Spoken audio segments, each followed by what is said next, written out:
Hello Sir John Mark. Ang question me is, ilang buwan po ba training dito, idol? Actually, marami nagtatanong nito kasi nga, karamihan naman sa atin or lahat sa atin ay may trabaho. Ngayon po, ang training po namin ay tuwing Sabado at Linggo lang po ang actual. May online class po pero hindi po siya araw-araw. Every Tuesday and Thursday lang po. Bali po sa mga active guard dyan na gustong mag-training ng protection agent, pwedeng-pwede po kayo dahil ang schedule naman po ay hindi naman po maapektuhan ng duty nyo.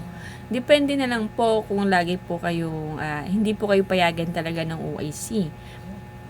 Meron po kaming Sabado at Linggo na training. Yun po yung sa Antipolo Training Camp na gaganapin. Bali, 3 weeks po yun. Yun po yung sinasabi ko na tuwing Saturday and Sunday lang. Example, this coming Saturday and Sunday. After Sunday, next Saturday and Sunday ulit.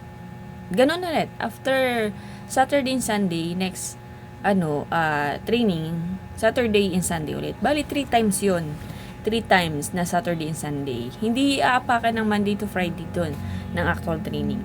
Bali, sa mga nagtatanong dyan na nalilito, kung pwede daw ba sila, paano yung duty nila, Sabado at Linggo lang po ang training.